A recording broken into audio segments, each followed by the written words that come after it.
Miss Marple and the Body on the Riverbank, good evening and welcome to Cafe Tales. I'm Ailey, your host, and I want to start by thanking you from the heart. Your support and presence here make this journey truly special. Preparing these mysteries is a labor of love, and it's so rewarding to see how many of you find comfort and delight in them. Our cozy community keeps growing, and that's thanks to you. If you'd like to help us share even more timeless stories, please remember to subscribe. Now let's settle in and drift together into tonight's mystery. Chapter 1. Dawn at the Weir. The mist hung low over the water meadows below, much Benham and Weir in the gray half-light of early June, wrapping itself around the ancient willows like a shroud. Sam Ferris had been working the ferry for nearly 30 years, and he knew the river's moods as well as any man could. But this morning, at 5, the Thames had delivered up something that made even his weathered hands tremble as he reached for the boat hook. Edmund Lakefield lay face down on the muddy bend, where the current curved toward the reeds, his dark coat heavy with river water, one boot missing and caught among the rushes. The accountant's thin frame looked smaller somehow in death, diminished by the vast indifference of the flowing water that had carried him to this quiet corner of the Berkshire countryside.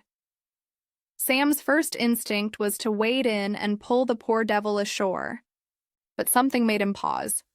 Perhaps it was the way the morning light caught the strange stillness of the scene, or the memory of other things the river had given up over the years. Instead, he hurried to the telephone box beside the Blue Boar and rang through to the police station in Maidenhead.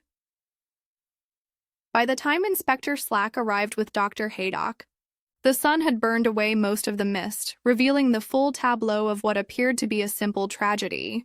The sight showed a confused muddle of footprints in the soft earth, and a boat hook lay half-dragged near the water's edge, as though someone had made a desperate attempt at rescue. A storm lantern sat cold and abandoned on the ferry post.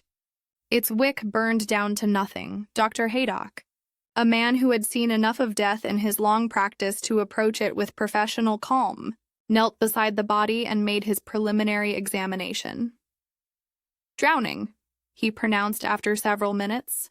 "There's a nasty bruise at the temple here, likely from striking the mooring ring as he went in. Poor fellow probably had one too many at the Blue Boar last night and took a tumble on his way home." Inspector Slack, never one to complicate matters unnecessarily, nodded with satisfaction. "Misadventure, then. These accounting types aren't used to country ways. Probably thought he could manage the path in the dark after a few pints of cider." It was then that Miss Jane Marple arrived, drawn by the small crowd that had gathered and the unmistakable signs of official business. She had been staying with her old friend Lady Bantry at Gossington Hall for the past week, enjoying the peaceful rhythm of village life after the bustle of St. Mary Mead. Dolly Bantry, as was her nature, had insisted on accompanying her to see what the fuss was about. "Oh, my dear Jane," whispered Lady Bantry, clutching her friend's arm. "How perfectly dreadful! That poor Mr. Lakefield from the Anglers' Association." Miss Marple's sharp blue eyes took in the scene with the practiced attention of someone who had learned through long experience that the obvious explanation was not always the correct one. She studied the position of the body, the scattered evidence, and the people who had gathered to witness this morning's tragedy. Sam Ferris stood apart from the others, his face gray with shock. His wife Nell had come from their cottage near the tea kiosk, her usually brisk manner subdued by the solemnity of the occasion.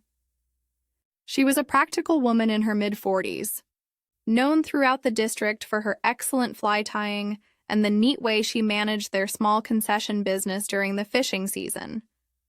Young Peter Elmore hovered at the edge of the group, his naturalist notebook clutched forgotten in his hand. The shy young man had been tutoring the vicar's boys in natural history and was known to rise early for his insect-watching expeditions on the river. His pale face showed the particular distress of someone unaccustomed to violent death. Seth Miller, the miller whose ancient wheel still turned with the Thames's flow, had walked down from his house when he heard the commotion. His weathered features bore the stoic expression of a man who had seen the river's power in all its forms. Clara Piper, who ran the lodgings by the towpath and was known for her sharp eyes and sharper tongue, stood with her arms folded, already full of theories about what had transpired in the dark hours before dawn. Miss Marple approached the scene with the diffident manner that had served her so well over the years, appearing to be merely a curious elderly lady with time on her hands. But her examination of the evidence was thorough and methodical. She studied Lakefield's boots with particular interest. The one that remained on his foot was caked with black estuarine silt, the kind of thick mud that clung to anything that disturbed the riverbank below the weir. But on the dead man's trouser hem, she noticed something quite different. A fine brick-red smear that seemed oddly out of place.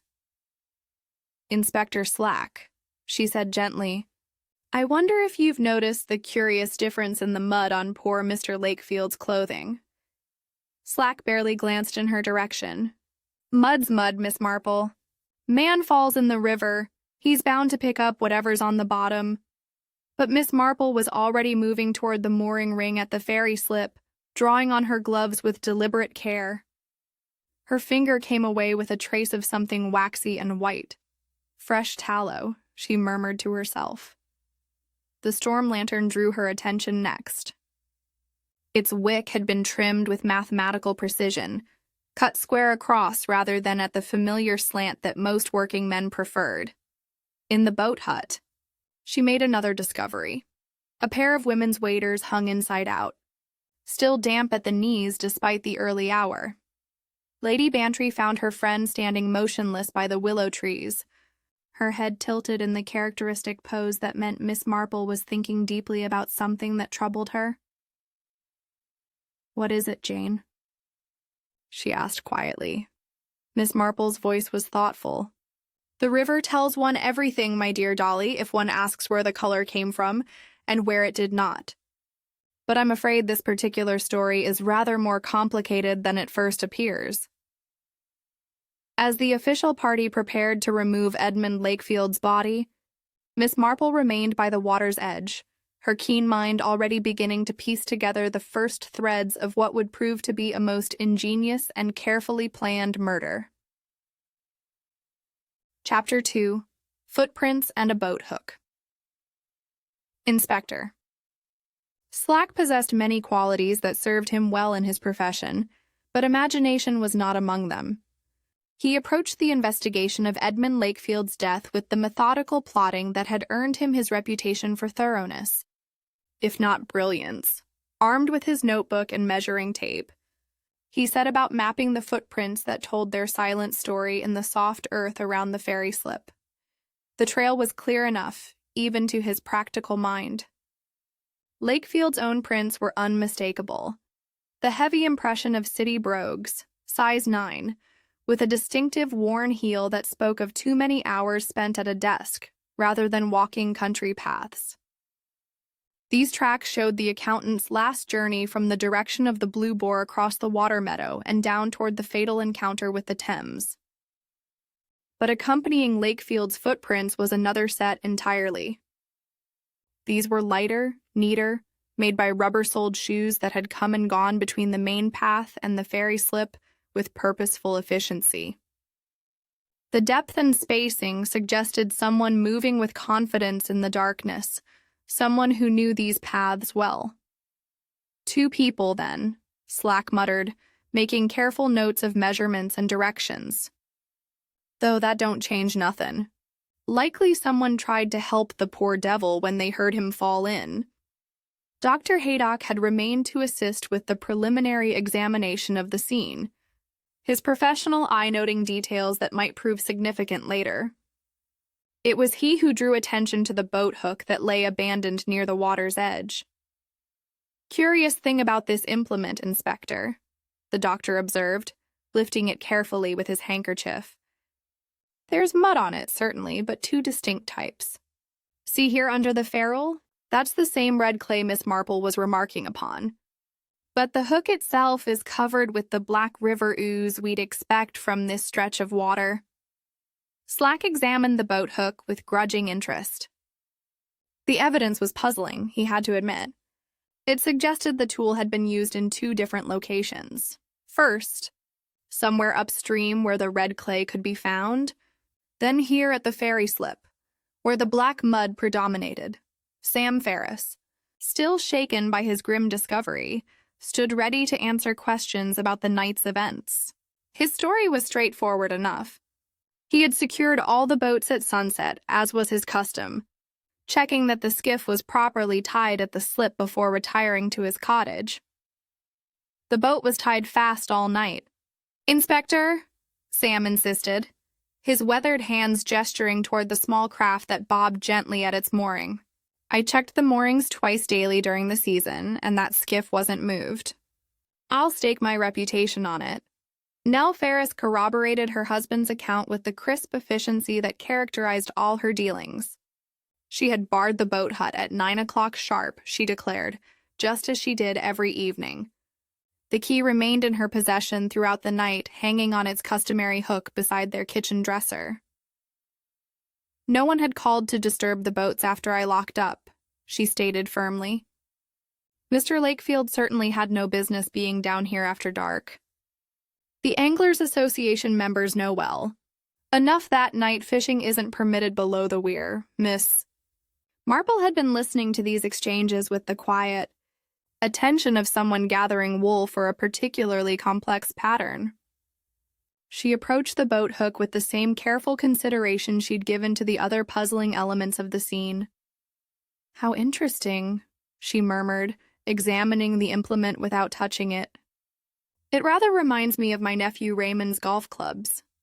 He's always complaining that the caddies don't clean them properly between holes, so they pick up sand from one bunker and carry it to the next green." Inspector Slack suppressed a sigh. Miss Marple's domestic analogies, while occasionally illuminating, often served to cloud rather than clarify the facts at hand. But the elderly spinster was already moving on to examine other aspects of the scene.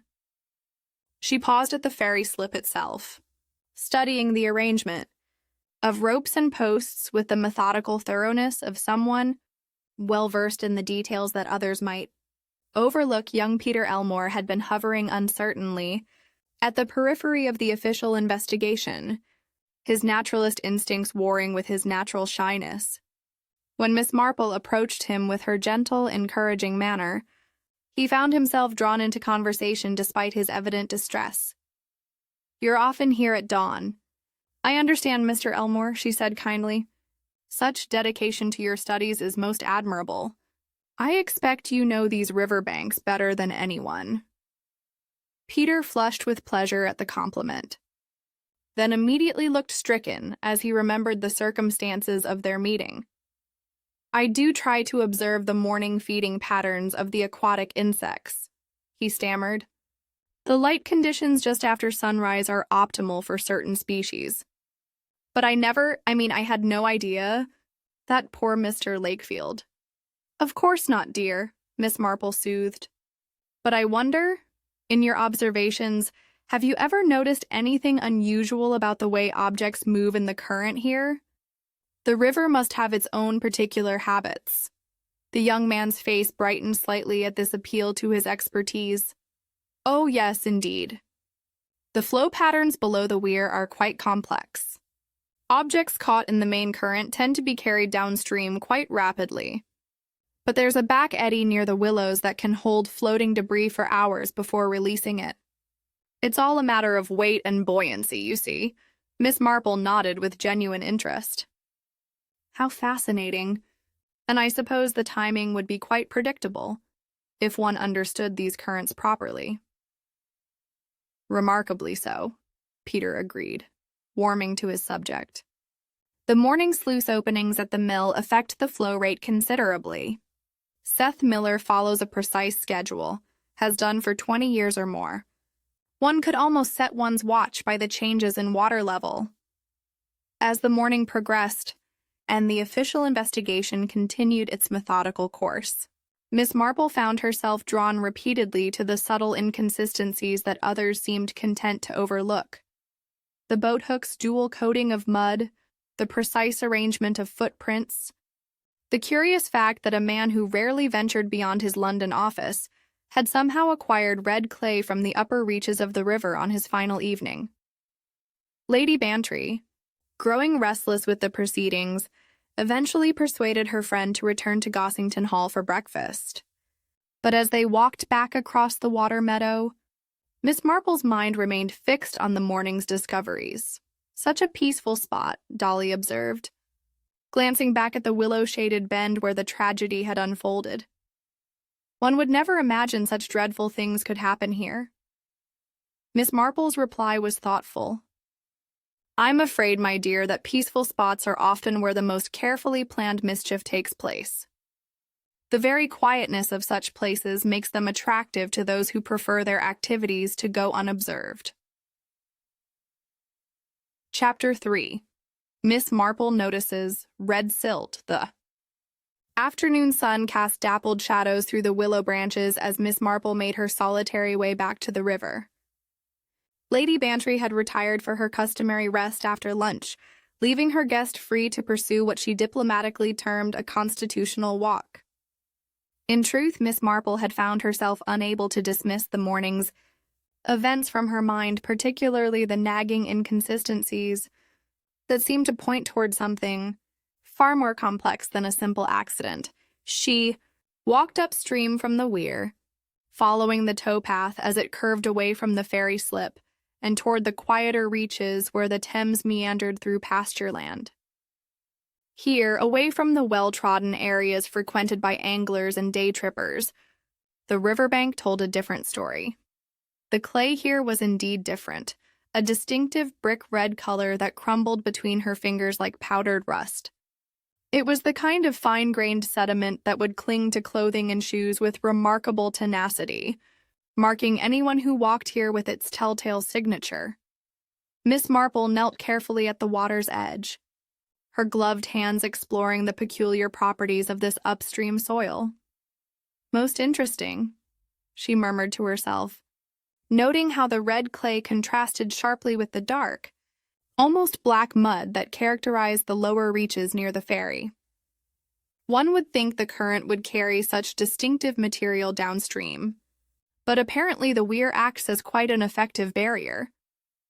It was while she was thus engaged that Inspector Slack discovered her, having arrived at the same location through his own methodical process of elimination.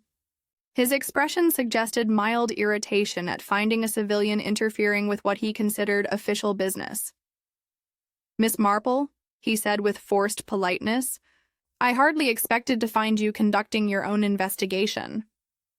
"Oh, Inspector," she replied with her most innocent smile, "I was merely indulging an old woman's curiosity about the local geology. Such fascinating variations in the soil composition along such a short stretch of river."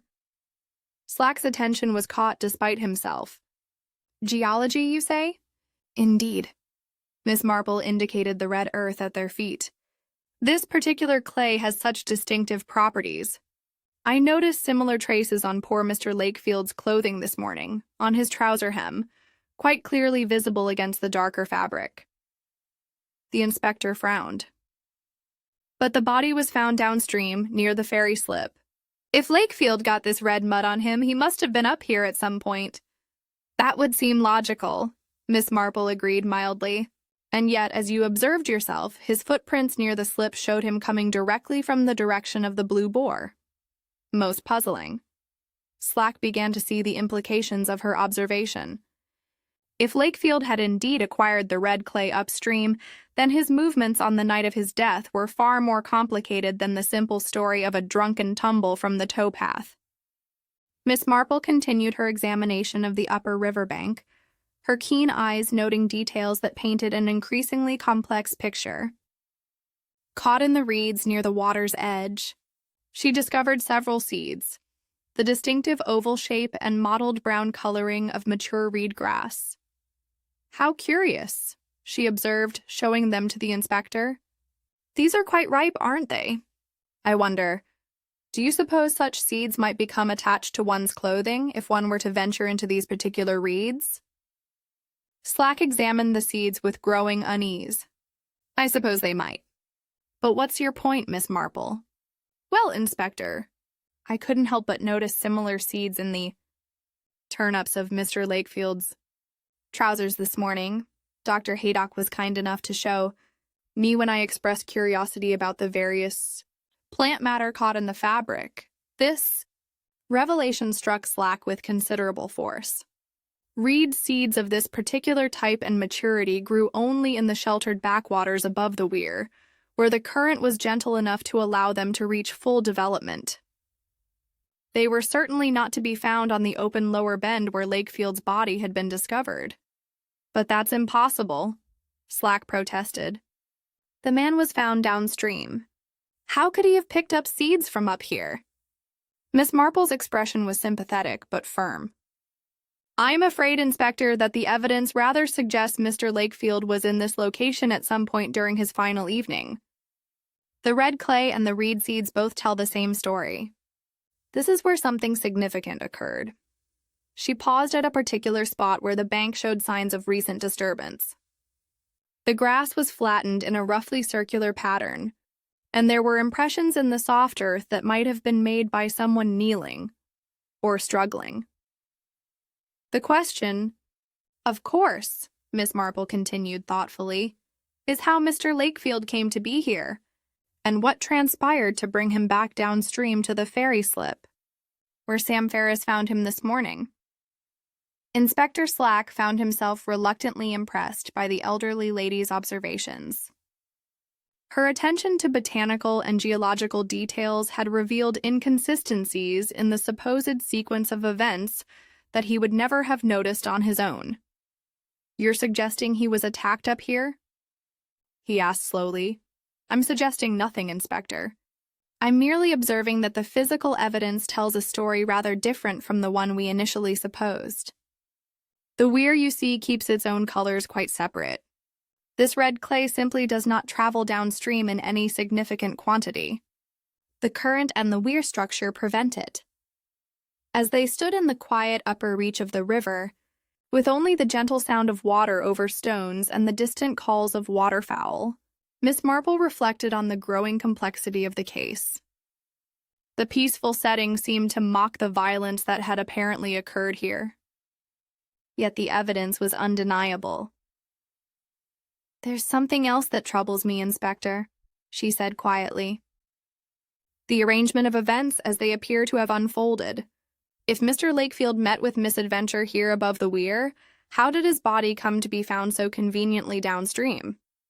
The current doesn't flow uphill, and a body weighted down by waterlogged clothing doesn't simply float over a weir of that height. Slack was beginning to appreciate the full implications of Miss Marple's discoveries. What had seemed like a straightforward case of accidental death was rapidly becoming something far more sinister and complex. You're talking about murder, he said. Bluntly, Miss Marple's voice was gentle but certain. I'm afraid, Inspector, that the evidence rather points in that direction.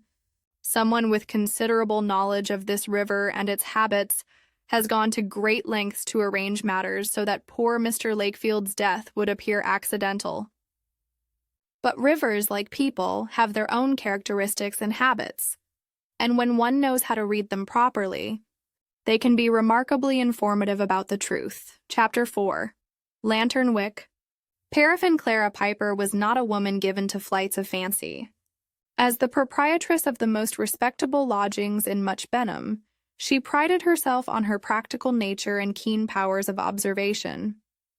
It was these very qualities that made her testimony all the more compelling when Inspector Slack called upon her the following morning. I saw what I saw, she declared firmly, settling her ample frame into the chair behind her reception desk. And what I saw was a light moving along the hedge line at 20 minutes past 10. Bobbing it was, like a firefly on a summer evening, though there's precious few fireflies in England, as any sensible person knows. Slack consulted his notebook. You're quite certain of the time, Mrs. Piper? certain as I am of my own name. I'd just finished winding the hall clock. Always do it at 10:15 sharp every night, for the past 12 years. I was drawing the curtains in the front parlor when I spotted the light. It moved along steady-like for perhaps 2 minutes, then vanished sudden as you please, Miss Marple, who had accompanied the inspector on his rounds at his grudging invitation, listened to this account with particular interest. The timing was significant, well past the hour when most honest folk would have reason to be abroad with lanterns on a June evening. The direction of the light. Mrs. Piper, she inquired gently, could you describe its path more precisely? Clara's sharp eyes fixed on the elderly lady with approval. Here was someone who understood the importance of accurate observation. It started from the direction of the ferry, she said, then moved upstream along the hedge that borders the water meadow. Disappeared somewhere near the upper bend, though I couldn't say exactly where, on account of the willows blocking my view. This corroborated Miss Marple's growing suspicion that the crucial events of that night had indeed taken place above the weir, where the red clay and reed seeds had told their silent story. Someone had carried a light from the ferry slip to the upper reaches of the river, and the timing suggested a deliberate appointment rather than a chance encounter.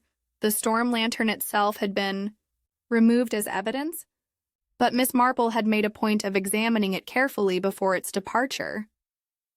Now, as they walked back toward the ferry slip, she shared her observations with Inspector Slack. The paraffin was remarkably clean, she noted. Not a trace of soot or residue in the reservoir, and the wick had been trimmed with unusual precision, cut absolutely square across as though measured with a ruler. Slack grunted noncommittally. What of it? Someone took care with their equipment. Indeed they did. But it's the manner of care that interests me, Inspector. You see, most working men trim their wicks at an angle. It's quicker and quite adequate for ordinary purposes. Sam Ferris, for instance. She had observed the ferryman at his evening routine the previous day, noting the practiced way he attended to the various lanterns around his workplace. His method was efficient but rough, slicing the wick diagonally with a well-used penknife. Young Mr. Elmore, however, employs a rather different technique, Miss Marple continued. I happened to notice yesterday evening when he was preparing his equipment for this morning's expedition. He measures and cuts with the precision of someone accustomed to scientific instruments. This observation cast Peter Elmore in a new and potentially significant light. The shy naturalist had been one of the few people moving about the river area during the crucial hours, and his methodical nature might well extend to the careful preparation of equipment for nocturnal activities, Inspector. Slack found himself torn between skepticism and a growing recognition that Miss Marple's seemingly trivial observations were building into a coherent pattern of evidence. He had arrested enough criminals to know that it was often the smallest details that proved most damning in the end. They found Peter Elmore at his usual morning station near the boat hut, his notebook open as he recorded observations about the feeding patterns of various water insects. His pale face flushed crimson when Inspector Slack approached, a reaction that might have indicated either guilt or the natural embarrassment of a shy young man suddenly thrust into the center of a criminal investigation. Mr. Elmore, Slack began without preamble. We're making inquiries about the storm lantern that was found by the ferry slip yesterday morning. You wouldn't happen to know anything about its use the night before? Peter's hands trembled slightly as he closed his notebook. Well, that is to say, I did prepare a lantern for my early morning observations, but I never actually used it. The moon was quite adequate for my purposes. Miss Marple watched this exchange with the quiet attention of someone assessing not just words, but the manner of their delivery. Young Elmore's distress seemed genuine enough, but there was something in his responses that suggested he was not telling the complete truth. Your lantern, Mr. Elmore, she inquired gently. Where did you obtain the paraffin for it? From the supply in the boat hut, naturally. Sam Ferris is kind enough to allow visitors to use the common stores for such purposes. And you trim the wick yourself? Peter's flush deepened. I always prepare my equipment properly. Sloppy field work leads to unreliable observations. This admission, delivered with the earnestness of someone defending a professional principle, nevertheless placed Peter at the scene with both the means and the opportunity to have been involved in the night's events. His careful scientific approach to equipment preparation matched exactly the precision that had been evident in the lantern's condition. Miss Marple found herself thinking of her nephew Raymond again, and his frequent complaints about the contrast between theory and practice. Young men, fresh from university, often brought a touching faith in the importance of doing things by the book, even when circumstances might call for more flexible approaches. Tell me, Mr. Elmore, she said with her most encouraging smile, did you happen to notice anyone else about the river last evening between, say, 9 and 11 o'clock?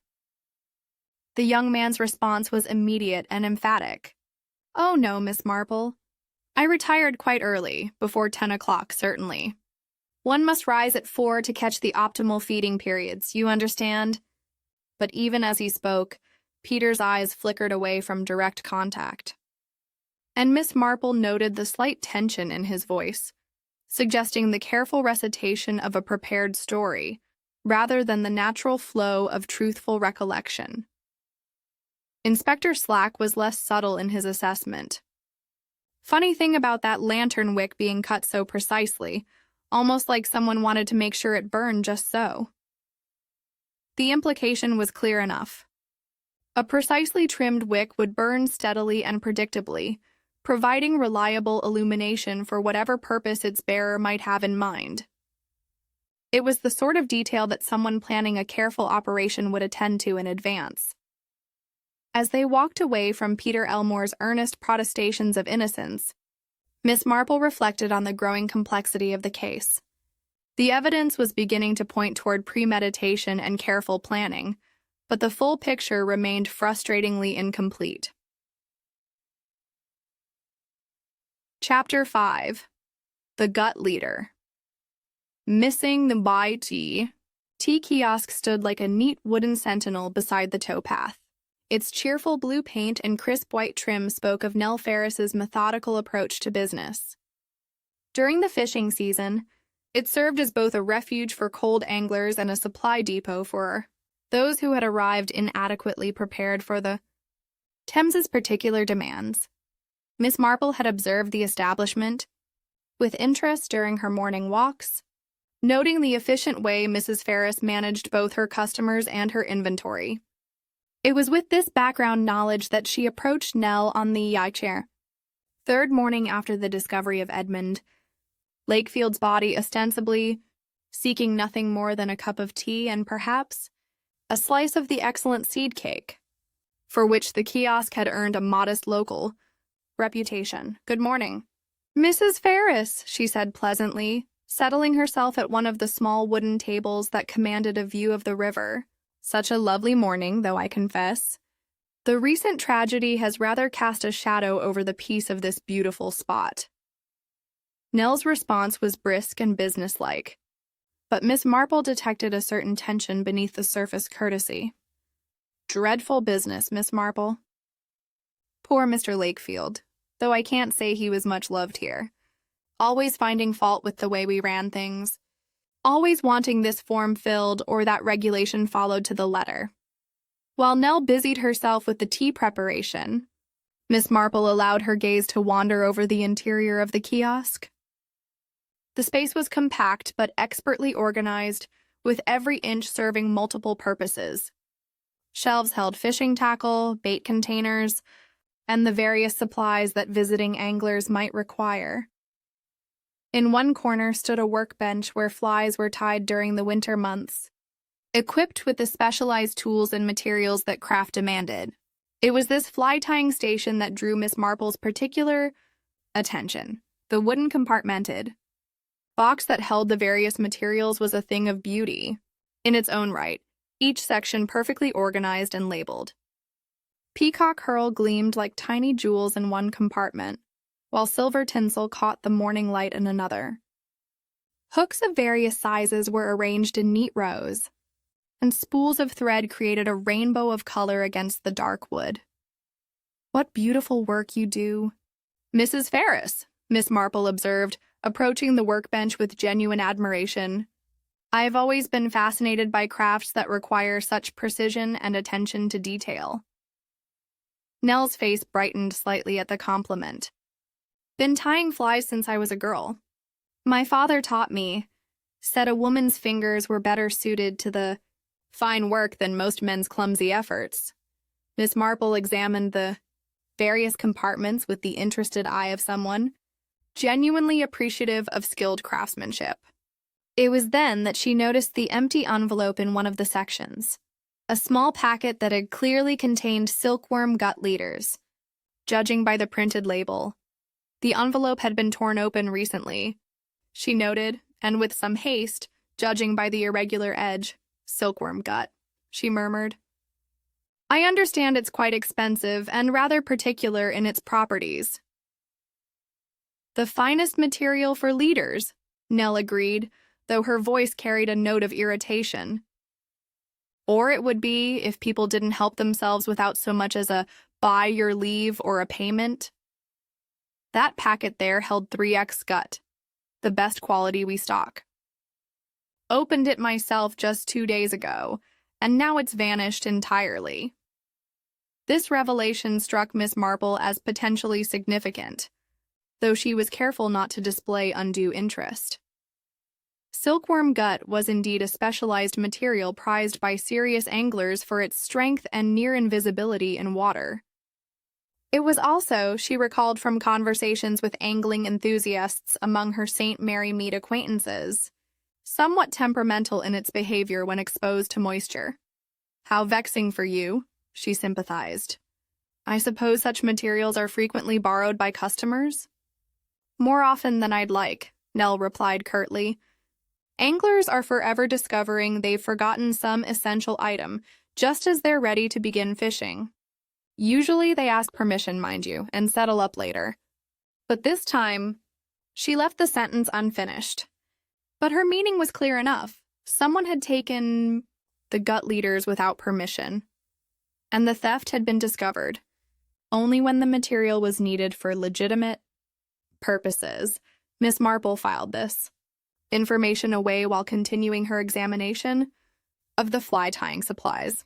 Her knowledge of angling was limited, but she possessed the kind of general awareness that came from a lifetime of careful observation and an excellent memory for conversations overheard in drawing rooms and village shops.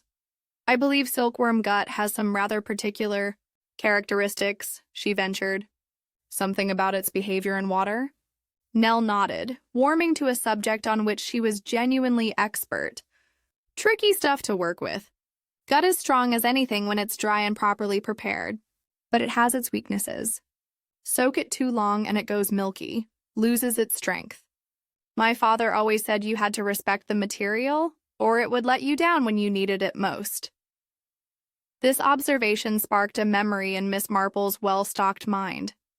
She recalled her landlady's difficulties with washing lines during a particularly wet summer in St. Mary Mead, how the hemp rope had weakened after prolonged exposure to moisture, leading to the unfortunate incident with Mrs. Weatherby's best tablecloth and the rose bushes. As she sipped her tea and nibbled the excellent seed cake, Miss Marple's thoughts turned to the possible applications of silkworm gut beyond its conventional angling purposes. The material's combination of strength, when dry, and weakness when waterlogged presented interesting possibilities for someone with sufficient knowledge and ingenuity. It was at this moment that Peter Elmore appeared at the kiosk, his face bearing the particular expression of embarrassment that accompanies the admission of a minor failure. His morning expedition had apparently not proceeded according to plan, and he approached Nell with the apologetic manner of someone seeking to remedy an oversight. "Mrs. Ferris," he began hesitantly, "I'm afraid I must confess to a rather foolish mistake." I had intended to mend my leader before this morning's session, but I find the gut packet has gone missing from my tackle box. I don't suppose... Nell's response was immediate and sharp. Gone missing, has it? How convenient. And I suppose you'll be wanting me to replace it from my own stock? Peter's flush deepened to an alarming shade of crimson. Oh no, I wouldn't presume. That is, I was hoping perhaps to purchase. I mean, if you have any available. That's just it, Mr. Elmore. I don't have any available. My own packets vanished as well. The 3X gut I opened just yesterday. Seems there's been a regular epidemic of missing tackle around here. Miss Marple observed this exchange with the heightened attention of someone who has just witnessed a potentially crucial piece of the puzzle falling into place. The timing was significant. Peter's missing gut and Nell's empty packet suggested that someone had indeed made free with the kiosk supplies in the recent past. Most irregular, she murmured sympathetically. Though I suppose in a small community such as this, people are accustomed to a certain degree of informal borrowing among neighbors. Peter shifted uncomfortably under her gentle scrutiny. I really couldn't say who might have. That is, I keep my equipment quite carefully organized, and I'm certain the packet was there when I last checked. And when would that have been, Mr. Elmore? Miss Marple inquired with motherly interest. 2 evenings ago, when I was preparing for yesterday's early session. I always check my tackle the night before. Proper preparation prevents poor performance, as they say. This admission placed Peter's discovery of the missing gut on the morning after Lakefield's death, a timing that struck Miss Marple as more than merely coincidental. If someone had indeed taken the material for purposes other than conventional angling, the theft would most likely have occurred on the night of the murder itself. As Peter departed with promises to settle accounts as soon as replacement materials could be obtained, Miss Marple found herself contemplating the various ways in which silkworm gut might be employed by someone with murder in mind. Its strength, invisibility, and particular vulnerability to prolonged moisture exposure suggested possibilities that were both ingenious and chilling. Chapter 6. Grease on the Slipway. Fairy Slip presented itself to Miss Marple's scrutiny like a page from a book written in a language she was only beginning to decipher. The wooden structure, weathered by decades of Thames tides and countless boat launchings, bore the accumulated marks of its long service to the river community. But on this particular morning, as she knelt carefully beside the worn planking, certain details seemed to speak with unusual clarity. The groove where the skiff's mooring rope habitually rested showed signs of recent attention. Someone had applied a liberal coating of what appeared to be tallow mixed with soap, creating a slippery surface that would allow even a heavy rope to slide with minimal resistance. Miss Marple tested the substance with a gloved finger, noting its fresh application and the thoroughness with which it had been worked into the wood grain. Most thoughtful, she murmured to herself, though her tone suggested she found this consideration rather more significant than a casual observer might. Suppose Sam Ferris, approached on the subject, was entirely forthcoming about the practice. I greased the slip regular-like during the season, he admitted without hesitation. Makes for quieter work when the early gentlemen want their boats launched before dawn. Nobody wants to wake the whole village with creaking ropes and scraping wood. This explanation was perfectly reasonable. Yet Miss Marple found herself troubled by certain aspects of the slip's current condition. The tallow coating was indeed fresh, but its distribution was uneven in a way that suggested haste rather than the methodical application one might expect from routine maintenance. More intriguing still was the peculiar double shine that marked the mooring post itself. The wood showed clear evidence that 2 different weights had been secured there in recent days, one leaving the familiar wear pattern associated with the skiff's regular mooring, and another creating a distinct groove slightly below the first. Inspector Slack summoned to examine Miss Marple's latest discovery, found himself once again confronting evidence that refused to fit neatly into his preferred theory of accidental death. "What are you suggesting, Miss Marple?" he asked with poorly concealed impatience. "That someone used this slip for purposes other than launching boats?" "I'm not suggesting anything, Inspector," she replied gently. "I'm merely observing that the physical evidence indicates recent use by some object considerably heavier than a standard mooring rope. The wear pattern is quite distinctive, deeper and more angular than one would expect from hemp or manila fiber." She indicated the marks with the tip of her umbrella, tracing the outline of what appeared to be a groove created by something metallic and substantial. "The wood fibers have been compressed in a way that speaks of significant weight bearing down over an extended period. Furthermore," she continued, "the positioning is rather curious. This secondary groove is precisely where one would secure a line if one wished to suspend something beneath the slip structure rather than alongside it."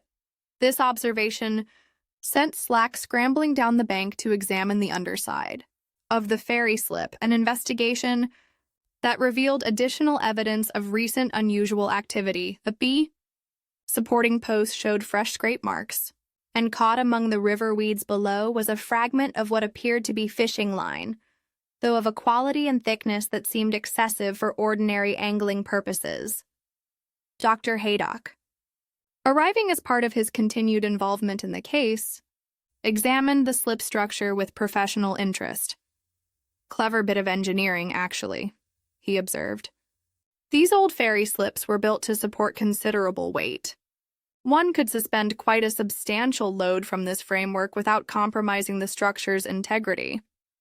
Miss Marple nodded thoughtfully. "Indeed, Doctor.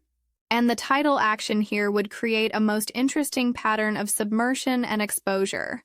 Objects suspended beneath such a structure would be alternately covered and revealed as the water level fluctuated." The implications of this observation were becoming increasingly clear to Inspector Slack. If someone had indeed used the ferry slip to suspend an object in the water, the timing of its release could be calculated with considerable precision based on tidal patterns and the properties of whatever securing method had been employed. It was while they were thus engaged in their examination that Edmund Lakefield's pocket watch was retrieved from the constable, who had been assigned to catalog the victim's personal effects. The timepiece, a solid silver piece that had belonged to Lakefield's father, told a story that initially seemed to support the theory of accidental drowning. The hands had stopped at 9:10, and water had penetrated the case sufficiently to fog the crystal and deposit a fine layer of riverweed beneath the glass. At first glance, this seemed to indicate the precise moment when Lakefield had entered the water, providing a clear timeline for the evening's tragic events. Miss Marple, however, regarded the stopped timepiece with the same skeptical attention she had brought to the other physical evidence. "How interesting," she mused, turning the watch over in her hands. "I wonder, Dr. Haydock, in your experience, how quickly would water penetrate a case of this quality if it were fully submerged?" The doctor considered the question carefully. "Depends on several factors, of course. The seal around the winding stem, the general condition of the case, the water pressure involved. But I'd estimate somewhere between 30 minutes and 2 hours for this degree of penetration. So the watch stopped, not necessarily when Mr. Lakefield fell into the water, but rather when sufficient moisture had accumulated to interfere with the mechanism?" "Precisely. The initial immersion might not affect the movement immediately, particularly if the case retained some air pocket initially. This distinction proved crucial to Miss Marple's developing understanding of the case. If the watch had continued running for some time after its owner's death, then 9:10 represented not the moment of drowning, but rather the point at which the timepiece finally succumbed to water damage. The afternoon brought a visit from Seth Miller, the miller whose ancient wheel had turned with the Thames's power for longer than most residents could remember. His weathered face bore the particular gravity of a man who understood that his testimony might prove significant to the investigation. "I've been thinking about that night," he told Inspector Slack without preamble, "about the timing of things and the way the water runs according to the sluice schedule." Seth's daily routine was governed by the precise requirements of his mill, which in turn depended on the coordinated opening and closing of various sluices along the river's length. This schedule had remained virtually unchanged for 20 years, creating a predictable pattern of water flow that anyone familiar with the river could anticipate with considerable accuracy. "First board opens at 6 sharp every morning," Seth continued. "Been doing it that way since my father's time, and his father before him. Changes the flow rate considerably, enough to shift anything that's been held down by the slower current during the night. Hours." Miss Marple listened to this explanation with growing excitement. Here was the mechanism that could explain how Edmund Lakefield's body had appeared at the ferry slip at precisely the right moment for Sam Ferris to discover it at dawn. "The increased flow rate," she inquired. "Would that be sufficient to dislodge an object that had been secured underwater by some temporary means? Particularly if the securing method had been weakened by prolonged immersion." "The morning sluice opening creates a proper surge, more than enough to break free anything that wasn't fastened down permanently."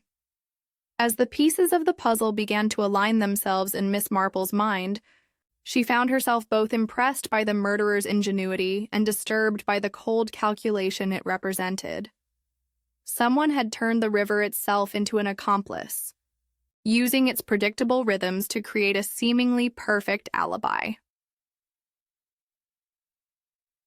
Chapter 7. The Watch at 9:10. The significance of precise timing had begun to assume paramount importance in Miss Marple's reconstruction of the events surrounding Edmund Lakefield's death. Like the intricate mechanism of a well-made timepiece, each element of the crime appeared to depend upon the careful coordination of multiple moving parts, all operating according to a predetermined schedule that the murderer had studied and exploited with remarkable thoroughness. Dr. Haydock's examination of the victim's stomach contents provided another crucial piece of this temporal puzzle. His findings, delivered with the clinical precision that characterized all his professional work, established that Lakefield had consumed his final meal at approximately 8 p.m. on the evening of his death. Mutton, boiled potatoes, and what appears to have been a considerable quantity of the Blue Boar's famous apple tart, the doctor reported to Inspector Slack. "Based on the state of digestion, I'd estimate death occurred no earlier than 9 hours and quite possibly somewhat later." This medical evidence aligned with the other testimony that was gradually building a comprehensive picture of that fateful evening's chronology. Lady Bantry, questioned about her movements on the night in question, recalled encountering Nell Ferris at the vicarage at 9 o'clock, where the ferryman's wife had been delivering bread for the parish charity work. "Such a dedicated woman," Dolly observed to Miss Marple over breakfast. "Rain or shine, she never fails to bring the bread for our weekly distributions to the poor. I remember remarking on the time because I was concerned about keeping her from her evening duties. But she assured me that all was well at the ferry." This sighting provided Nell Ferris with what appeared to be an unassailable alibi for the crucial period when, according to Clara Piper's testimony, someone had been moving about the river with a lantern. The vicarage was a good 15 minutes' walk from the ferry slip, making it virtually impossible for Nell to have been involved in whatever mysterious activities had taken place upstream. Elmore's account of his own movements that evening was delivered with the earnest precision that characterized all his statements, though Miss Marple detected a certain rehearsed quality in his recitation of events. "I retired quite early," he insisted when questioned again by Inspector Slack. "By 10 o'clock at the latest, I should say. One simply must maintain regular hours if one hopes to observe the dawn feeding patterns effectively. I was asleep well before the time when poor Mr. Lakefield apparently met with his accident. Yet, despite the apparent straightforwardness of these various alibis, Miss Marple found herself troubled by inconsistencies that others seemed content to overlook. The timing of events, while superficially logical, contained gaps and ambiguities that suggested a more complex sequence of activities than anyone was willing to acknowledge. Seth Miller's testimony regarding his sleuth's schedule proved particularly illuminating when examined in conjunction with the other evidence. His methodical approach to water management had created a predictable pattern that anyone familiar with the river could exploit for their own purposes. First, "Board opens at 6 every morning," he repeated when Miss Marple sought clarification of certain details. "Been doing it the same way for 20 years or more?" "Creates a proper surge, it does, when that first rush of water comes through. Enough to shift anything that's been sitting loose on the bottom." Miss Marple nodded thoughtfully. "And this surge would be particularly effective at dislodging objects that had been secured by temporary means. Materials that might have weakened during a night's immersion, for instance?" Seth's weathered face creased with interest at this technical question. "That's the nature of flowing water, Miss Marple. Patient as anything when it's moving slow, but give it a proper head of pressure, and it'll shift objects you'd think were fixed permanent." This understanding of hydraulic principles provided Miss Marple with the final piece needed to comprehend the murderer's ingenious method. The killer had not simply disposed of Lakefield's body in the river and hoped for the best. Instead, they had orchestrated a complex sequence of events designed to ensure that the corpse would appear at the ferry slip at precisely the right moment to support the theory of accidental drowning. The role of the silkworm gut in this scheme was becoming increasingly clear. Its unique properties, strength when dry, vulnerability when waterlogged, made it ideal for creating a temporary restraint that would release its hold according to a predictable timeline. Someone with sufficient knowledge of both the material and the river's behavior could calculate quite precisely when such a restraint would fail. Miss Marple found herself thinking of her nephew, Raymond's fascination with mechanical clocks. The comparison sprang to mind. Like such a device, this crime had required careful planning and precise execution, with each element contributing to the overall function. The stopped watch in Lakefield's pocket told its own story when properly interpreted. Rather than marking the moment of death, it indicated when sufficient water had penetrated the case to interfere with the mechanism. This distinction was crucial, as it suggested that Lakefield had been in the water for some time before 9:10, allowing his killer to establish an alibi well after the actual moment of murder. Inspector Slack, gradually coming to appreciate the sophistication of the crime they were investigating, found himself relying increasingly on Miss Marple's insights into the technical aspects of the case. "You're saying someone planned all this in advance?" he asked as they stood once again beside the ferry slip, surveying the scene with new understanding. "I'm afraid so, Inspector," she replied gently. "This was not a crime of passion or opportunity, but rather a carefully calculated murder designed to appear accidental. The killer possessed intimate knowledge of this river's behavior, access to specialized materials, and the technical expertise to coordinate multiple elements according to a precise timeline. The implications of this analysis were sobering. They were dealing not with a desperate individual who had struck out in anger, but with someone capable of cold, methodical planning over an extended period. The murderer had studied the habits of the river community, identified weaknesses in Edmund Lakefield's routine, and devised a method that would have succeeded completely, if not for Miss Marple's attention to seemingly insignificant details. As the afternoon shadows lengthened across the water meadow, Miss Marple reflected on the growing complexity of the case. Each new revelation seemed to add another layer to an already intricate puzzle. Yet she sensed that the complete solution was tantalizingly close. "The question now," she murmured to Lady Bantry as they returned to Gossington Hall for tea, "is not so much what happened, but rather who possessed the knowledge and opportunity to make it happen in precisely this way." Chapter 8. The Sluice List Miss. Marple had taken to spending her mornings seated on the ferry post, a vantage point that afforded her an excellent view of the river's various activities, while appearing to offer nothing more threatening than an elderly lady's contemplation of natural beauty.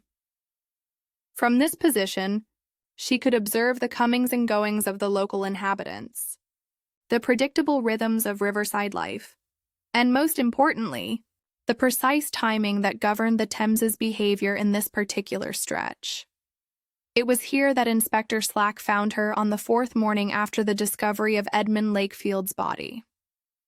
Her knitting needles clicked softly as she worked on what appeared to be a simple pattern in pale blue wool.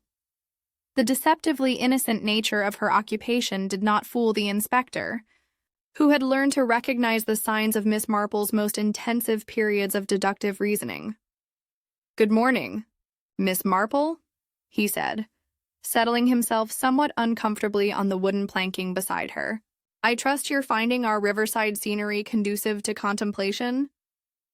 "Indeed I am, Inspector," she replied with a gentle smile. "Rivers run by clock in villages, don't they?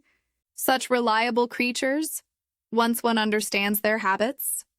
She paused in her knitting to gesture toward the mill, visible in the distance where Seth Miller was beginning his morning routine with the methodical precision of someone whose livelihood depended upon exact timing. "I've been observing Mr. Miller's schedule with considerable interest," she continued. "Such dedication to routine is quite admirable, though I suspect it serves purposes beyond mere habit." Inspector Slack followed her gaze to where the Miller was consulting a leather-bound ledger before approaching the first of his sluice gates. The man's movements were economical and practiced, suggesting years of identical repetition. "The sluice list," Miss Marple continued conversationally. "Mr. Miller was kind enough to explain its importance when I expressed curiosity about the engineering aspects of his work. Every gate opened at its appointed time, every adjustment calculated to maintain proper flow throughout the system."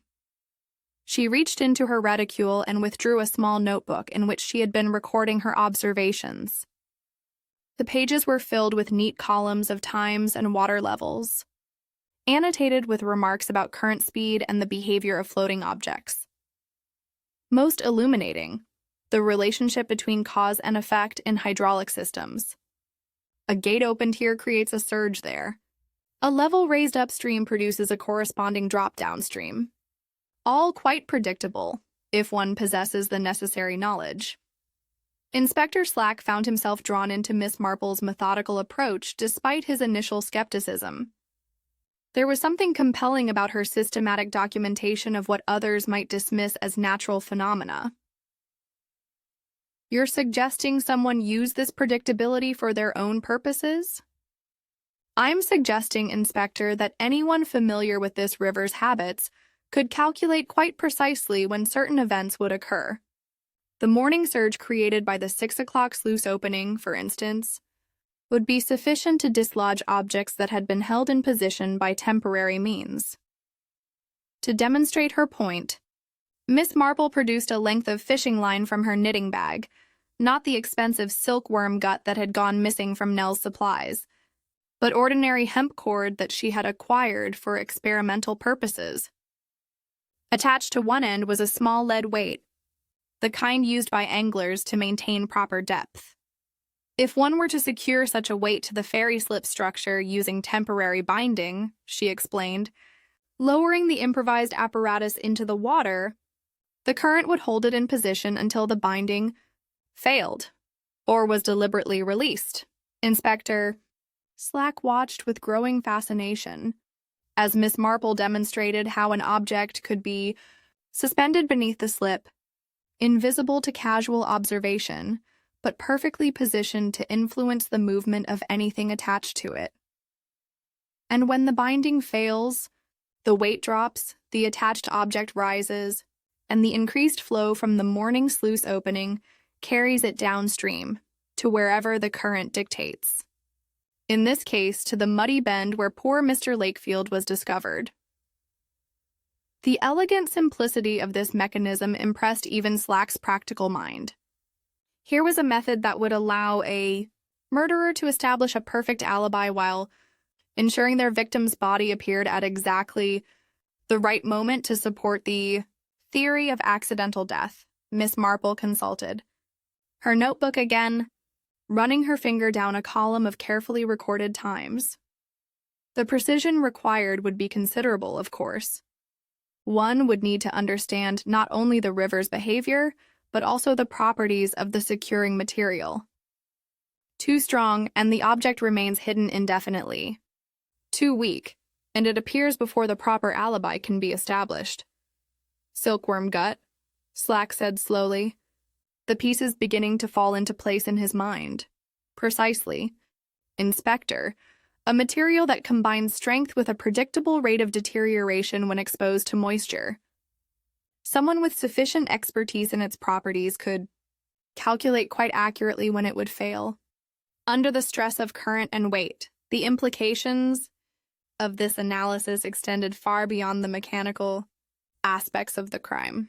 It suggested a level of premeditation that was both impressive and deeply disturbing. The murderer had not simply killed Edmund Lakefield. They had orchestrated an elaborate performance designed to mislead the investigation from its very inception. Miss Marple's attention was drawn to a small commotion near the boat hut, where Peter Elmore was engaged in animated conversation with Nell Ferris. The young naturalist's gestures suggested considerable agitation, while Nell's posture spoke of barely controlled impatience. "Interesting," she murmured, adjusting her position slightly to obtain a better view of the proceedings. The conversation appeared to center on some aspect of fishing tackle, with Peter pointing repeatedly toward his equipment bag, while Nell shook her head with evident frustration. Their voices, though too distant for clear understanding, carried the unmistakable tone of a disagreement over responsibility and replacement. "The missing gut leaders, I suspect," Miss Marple observed. "Mr. Elmore seems particularly distressed about the matter, though whether from guilt or genuine frustration remains to be determined." Inspector Slack had been watching the same exchange with professional interest. Peter's behavior certainly suggested someone with something significant to hide, though the young man's natural shyness made it difficult to distinguish guilt from mere embarrassment. As the morning progressed and the various river regulars went about their customary activities, Miss Marple continued her systematic observation of timing and behavior. Each interaction, each routine task, each casual remark was assessed for its potential significance to the larger puzzle. "The beauty of village life," she remarked to Inspector Slack as they prepared to leave their riverside vigil, "lies in its predictability. Everyone knows everyone else's habits, schedules, and little secrets. It creates a sense of security, but it also provides opportunities for those clever enough to exploit such knowledge." The sluice list, she had concluded, was far more than a simple operational document. In the hands of someone with murderous intent and sufficient understanding of its implications, it had become the foundation for a near-perfect crime. Chapter 9.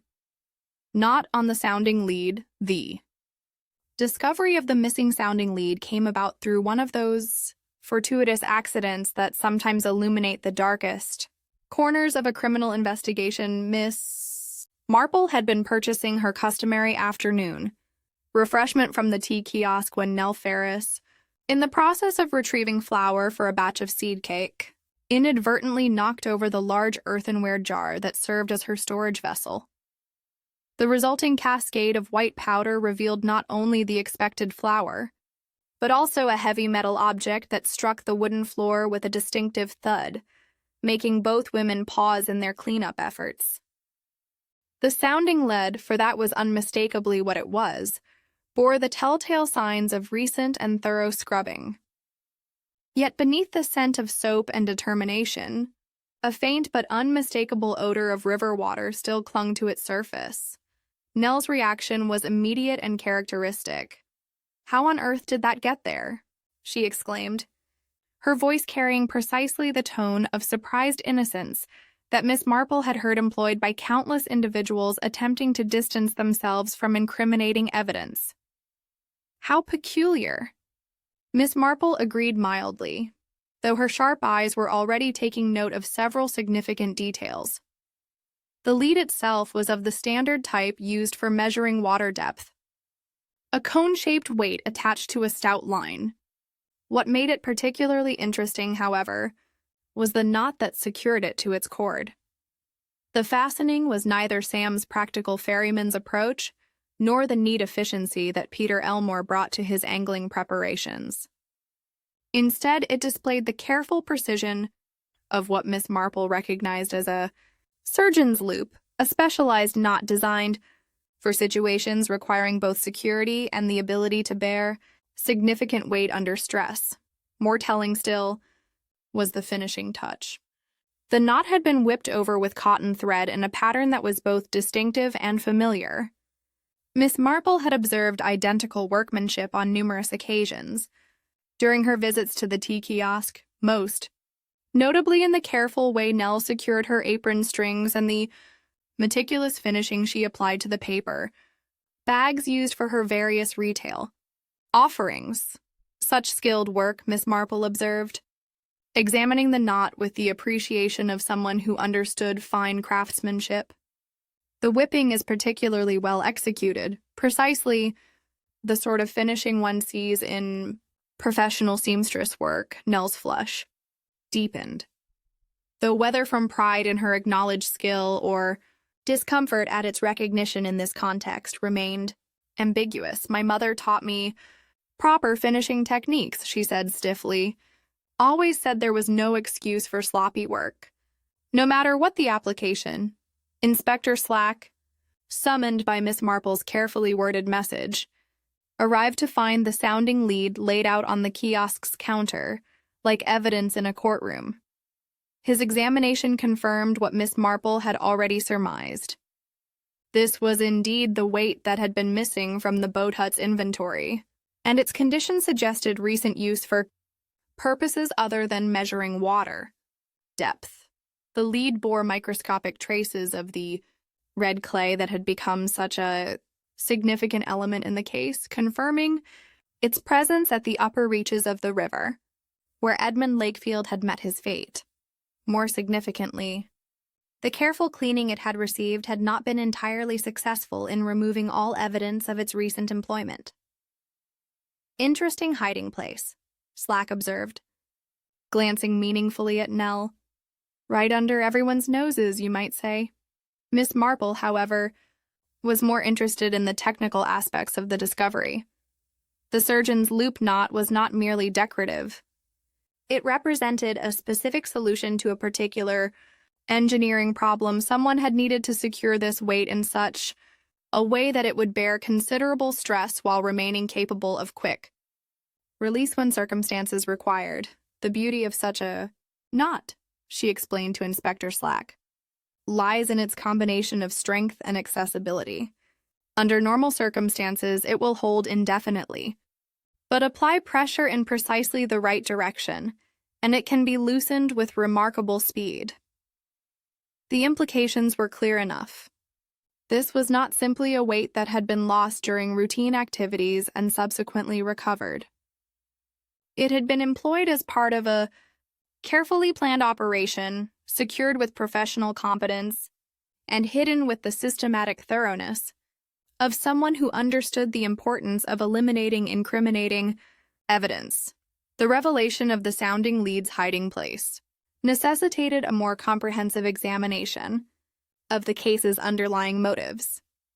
Miss Marple had already suspected that the murder of Edmund Lakefield stemmed from something more complex than spontaneous violence, but the methodical nature of both the crime and its aftermath suggested grievances that ran deeper than ordinary business disputes. It was Lady Bantry who provided the crucial insight during their evening discussion at Gossington Hall. Her knowledge of local affairs, combined with her talent for drawing connections between seemingly unrelated events, illuminated aspects of the case that had previously remained obscure. "Such a dreadful man that Lakefield was," she observed over tea. "Always finding ways to make life difficult for people who were simply trying to earn an honest living. Poor Nell has had nothing but trouble with him over the kiosk renewal." The story, as Dolly related it, painted a picture of systematic harassment disguised as administrative efficiency. Lakefield had discovered discrepancies in the Anglers Association subscription records discrepancies that closer examination revealed had been deliberately created by the accountant himself as a means of generating leverage over various association members. Nell Ferris had found herself caught in this web of manufactured malfeasance when she attempted to renew the tea kiosk's operating license. Lakefield had presented her with a stark choice: accept his accusation that Sam had been engaged in illegal netting activities, or face exposure of the supposed financial irregularities that would cost them their valuable concession. Blackmail. Pure and simple, Lady Bantry concluded with characteristic directness, though cleverly disguised as bureaucratic procedure. But the current crisis, Miss Marple realized, was built upon foundations of older and deeper grievance. The story of Nell's younger brother emerged gradually, pieced together from half-remembered conversations and community memories that had been carefully avoided for years. The tragedy had occurred at this very spot during Nell's youth, when her brother and several other local boys had borrowed life belts from the association's emergency supplies for an afternoon swim. Lakefield, then serving as secretary and already displaying the rigid adherence to regulation that would characterize his entire career, had insisted the equipment be returned immediately, despite the dangerous conditions that prevailed that day. The boy had drowned within sight of the ferry slip, his death a direct consequence of one man's inflexible devotion to procedural correctness over human consideration. The memory of that loss, combined with years of watching Lakefield continue his petty tyrannies, had apparently crystallized into a resolve for justice that conventional channels had failed to provide. "Tidy books," Miss Marple murmured, as the full scope of the tragedy became clear. But such untidy consequences. Chapter 10. Even songflow and counterflow. Sitting room at the vicarage provided a suitably quiet setting for Miss Marple's final exposition of the case that had occupied her thoughts for the better part of a week. The Reverend Leonard Clement and his wife Griselda had graciously opened their home for what promised to be the resolution of Edmund Lakefield's murder, though the assembled company suggested this would be no ordinary social gathering. Inspector Slack sat with his notebook at the ready, while Dr. Haydock occupied his customary chair near the window, where the fading evening light caught the silver threads in his hair. Lady Bantry had positioned herself where she could observe all the participants, her expression reflecting both anticipation and the slight unease that accompanies the unmasking of a murderer among one's acquaintances. The accused and the suspects completed the circle. Nell Ferris sat upright and defiant in her best dress, Sam beside her, wearing the bewildered expression of a man whose world had suddenly become incomprehensible. Peter Elmore fidgeted nervously with his notebook, while Seth Miller maintained the stoic demeanor that had served him through decades of river seasons. Miss Marple arranged her knitting with deliberate care before beginning her analysis. The simple domestic action seemed to bring a sense of normality to proceedings that were anything but ordinary. The beauty of this crime, she began quietly, lay in its use of the river itself as both weapon and alibi. Someone with intimate knowledge of the Thames's behavior at this particular location created what appeared to be a perfect accident, using the water's predictable rhythms to establish an unshakable timeline. She paused to consult the small notebook that had become her constant companion during the investigation. Its pages chronicled not only times and observations, but the gradual accumulation of evidence that had ultimately revealed the truth. The method was ingenious in its simplicity. Mr. Lakefield was lured upstream to the upper bend, ostensibly to examine some matter, requiring his attention as an association official. The lantern Clara Piper observed moving along the hedge at 20 minutes past 10 was the signal that drew him to his fate. Inspector Slack leaned forward with professional interest. Despite his initial skepticism about Miss Marple's involvement, he had come to appreciate both her insights and her ability to present complex evidence in comprehensible terms. Once at the upper location, Mr. Lakefield was struck down, probably a swift blow that sent him against the mooring ring, causing the temple bruise. Dr. Haydock observed, death followed quickly, whether from the impact itself or from drowning in the shallow water where he fell. Miss Marple's voice remained steady as she described these violent events, though her expression reflected the sadness she felt for all the lives destroyed by this tragedy. The truly clever aspect came next. Rather than simply disposing of the body and hoping it would not be discovered, the murderer secured it beneath the ferry slip using a system of weights and lines calculated to release at precisely the right moment. The sounding lead, attached by silkworm gut leaders to the slip structure, held Mr. Lakefield underwater throughout the crucial hours when alibis were being established. She indicated the various pieces of evidence that had been arranged on the vicarage table like exhibits in a courtroom, the tallow-stained rope, fragments of the precious gut, and the thoroughly cleaned but still incriminating sounding lead. Silkworm gut possesses unique properties that made it ideal for this purpose. Strong when dry, it weakens predictably when immersed in water. Someone with sufficient knowledge of its characteristics could calculate quite precisely when it would fail under the combined stress of current and weight. Dr. Haydock nodded his understanding. The morning sluice opening would provide the final surge needed to dislodge the body once the gut had deteriorated sufficiently. Exactly, Doctor.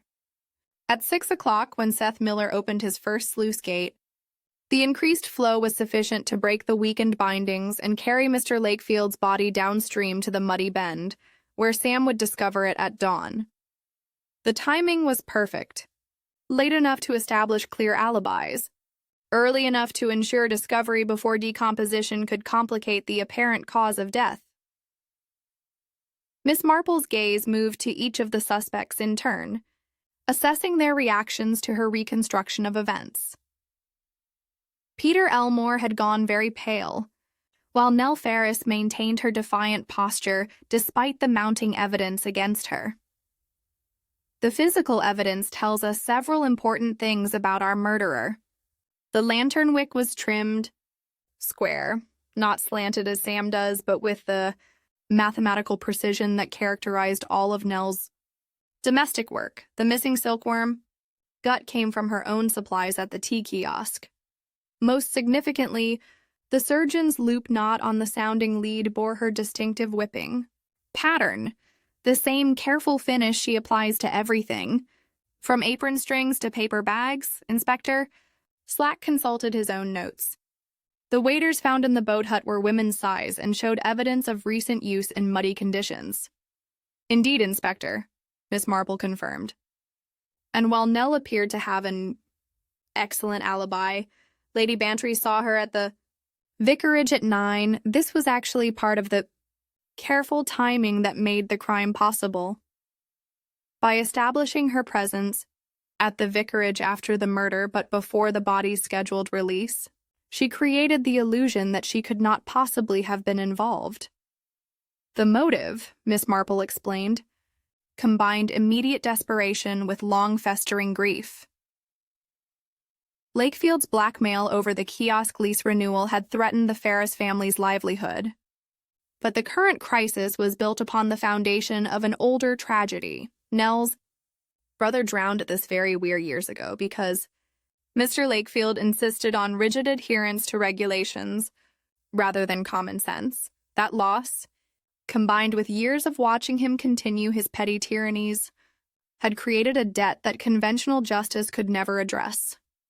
Nell Ferris finally spoke, her voice carrying both defiance and exhaustion. He killed my brother as surely as if he'd pushed him in himself, always so concerned with his precious rules and tidy books. Never mind the human cost. I understand your grief. Miss Marple, replied the elderly spinster gently, but taking justice into your own hands has only created more tragedy. Sam knew nothing of your plans, did he? The broken look on Sam's face confirmed this assessment. He had been as deceived as everyone else by his wife's careful performance, believing genuinely in the accident theory that she had worked so hard to establish. The river would do the rest, Nell said quietly, unconsciously echoing the words Miss Marple had suspected from the beginning. I wanted him to fear the water, as my brother had. It seemed appropriate. Inspector Slack performed his duty with professional courtesy but evident reluctance.